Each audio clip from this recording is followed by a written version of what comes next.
बता दें कि भारतीय जनता पार्टी के खिलाफ में पावर स्टार पवन सिंह अपने काराकाट लोकसभा क्षेत्र में लगातार जनसभा कर रहे हैं, जन यात्रा कर रहे हैं और 28 तारीख को भोजपुरी के एक और बड़े दिग्गज स्टार खेसारी लाल यादव आने वाले हैं उनके साथ में। उनके प्रचार प्रसार में कहा जा रहा है कि कैंची छाप चुनाव चिन्ह मिला है, तब से तमाम तरह के बयान देते हुए नजर आ रहे हैं। और पवन सिंह अपने काराकाट में इतना राजनीतिक में माहिर हो चुके हैं कि काराकाट में अपना कैसे जनता को संबोधित कर रहे हैं और कैसे जनता के दिल में बस रहे हैं, ये आपको बताते हैं कि काराकाट में जैसे नरेंद्र मोदी जी सभा करने जाते हैं और डालमिया नगर का जो फैक्ट्री है उसके बारे में बात करते हैं, तो पवन सिंह जी पहले ही ट्वीट करके बताते हैं कि हम काराकाट में आए तो काराकाट के नाम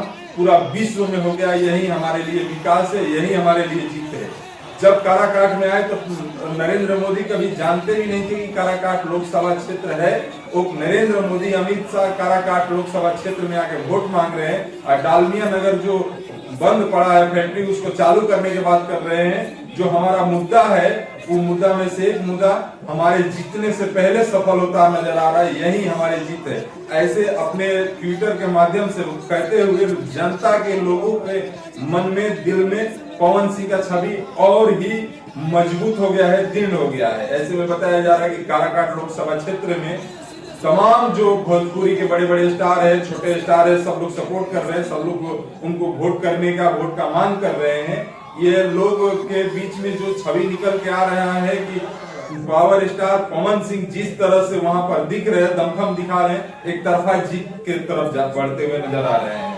इसी में आपको बता दें कि राजस्थान के जो निर्दलीय प्रत्याशी थे उन्होंने भी ट्वीट करके बताया है कि हम किसी कारणवश पारिवारिक कारणवश नहीं आ पाए, लेकिन पावर स्टार पवन सिंह को आप लोग वोट दीजिए और जिताइए। बाकी ये वीडियो आपको कैसा लगा कमेंट बॉक्स में बताइएगा। वीडियो को लाइक करिएगा, शेयर करिएगा। नमस्कार, धन्यवाद, जय हिंद, जय भारत।